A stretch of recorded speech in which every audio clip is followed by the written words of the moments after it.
Bonjour à toutes et à tous et bienvenue à ce troisième débriefing donc de la campagne Dracula Dossier pour Night's Black Agent.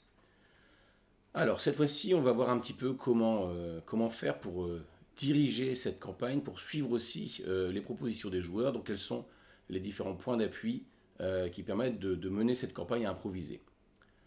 Alors le premier point, c'est ce qu'ils appellent dans les règles de Night Black Agent l'ossature du récit. Donc ce sont plusieurs points qui sont développés. Donc là, les premiers points qui sont proposés, c'est l'accroche, c'est-à-dire c'est ce qui va engager les personnages dans l'action. Donc là, en général, l'accroche, elle est donnée par les éléments qui sont dans le dossier Dracula, dans le Dracula Unredacted. C'est ça qui va donner le point de départ, en général, des investigations des personnages. La deuxième étape, c'est derrière le rideau. C'est-à-dire que les personnages commencent à s'aventurer un petit peu au-delà des apparences, à soulever un peu le voile et commencent à avoir quelques éléments, quelques révélations.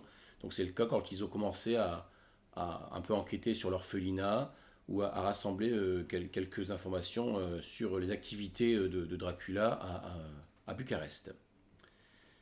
Il y a ensuite la prise de conscience. Donc là, souvent c'est un événement assez dramatique, assez sinistre, qui vient rappeler un peu la réalité aux agents. Donc ici, dans cette partie, ce qui sert de cet élément, c'est quand ils apprennent, quand ils comprennent que l'enfant qu'ils recherchent est probablement mort. Donc c'est voilà, c'est un moment donc, qui permet de montrer un petit peu la dureté de cet univers. Ensuite, il y a l'étape suivante, c'est le point mort, c'est-à-dire qu'ils arrivent sur à une étape où ils ont fait le tour un peu de la piste, il n'y a plus rien, il n'y a plus de nouvelles révélations. Pour eux, il est temps peut-être d'évoluer vers autre chose. Et puis, donc ensuite, il y a la première révélation. Donc là, il y a plusieurs éléments, hein. Donc d'une part, dans cette première révélation, tous les éléments qu'ils ont pu assembler, c'est cette alliance entre Dracula et la CIA. Voilà, ils ont eu plusieurs éléments qui permettent de comprendre cela. Et puis donc il y a le retour de flamme. Le retour de flamme, c'est la réaction des adversaires des personnages. Hein, ici, donc les adversaires, ils sont de double nature. Il y a d'une part la conspiration vampirique et d'autre part ce qu'on appelle l'opération Edom. Et donc ces deux entités réagissent aux actions des personnages. Donc voilà, on en est là à peu près dans l'ossature du récit, les étapes suivantes étant le coup de théâtre, hein, le twist, les secours, éventuellement la révélation finale, les préparatifs et la confrontation. Donc voilà, on va voir comment par étapes on arrive par la suite à cela. Donc comme je l'ai expliqué, je m'appuie également sur les réponses des organisations adversaires. Donc là, je l'avais déjà montré lors de la précédente petite vidéo, pour cela, j'utilise ce qu'ils appellent dans Night Black Agent les vampyramides. Les vampyramides, ce sont des organigrammes de réponse des adversaires.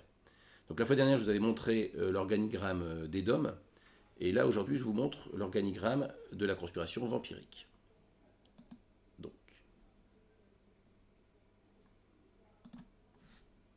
voyons un petit peu à quoi ça ressemble. Donc voilà. Donc là, on a toutes les propositions qui sont faites sur la première étape de réaction de la conspiration vampirique.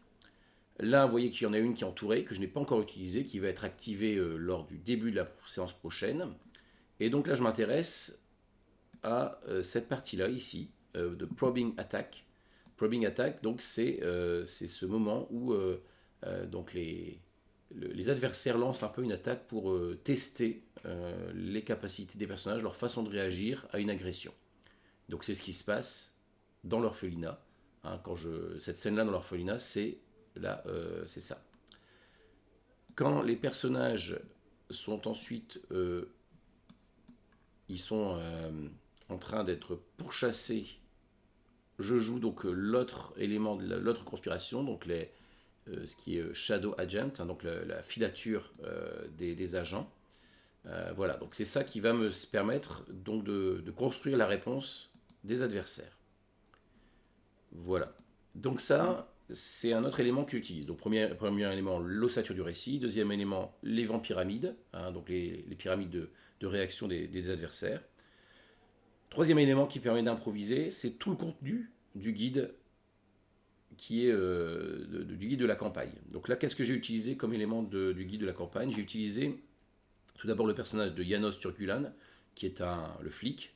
Donc il est présenté en 3 versions: innocent, un atout pour les espions ou un atout pour la conspiration.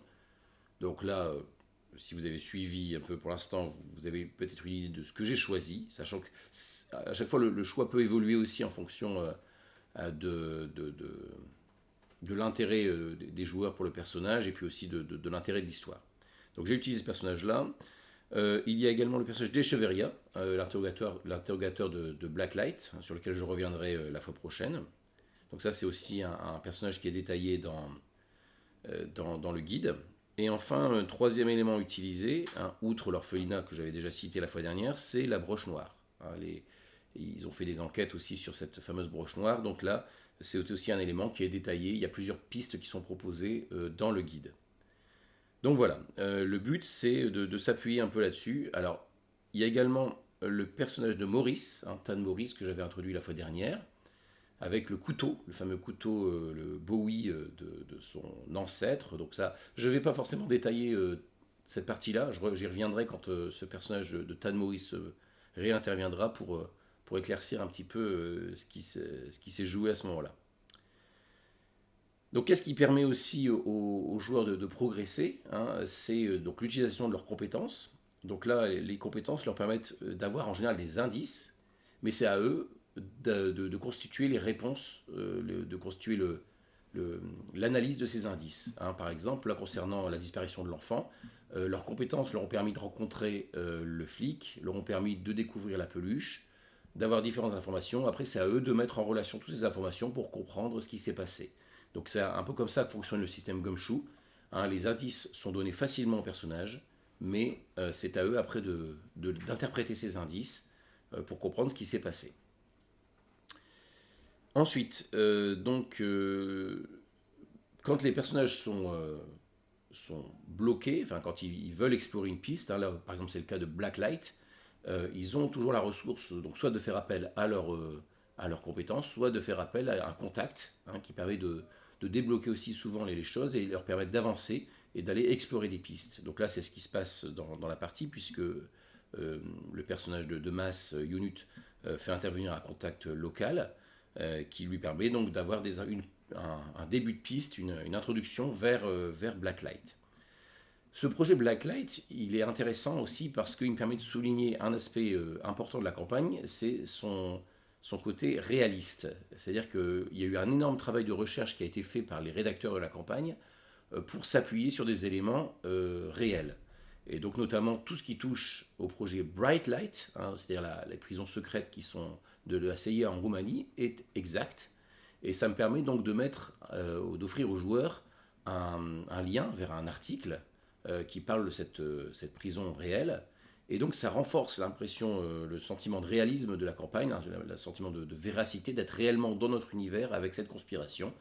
Le fait de pouvoir mettre en lien donc des articles qui vont étayer un petit peu cet univers, qui vont lui donner de la consistance, de la solidité.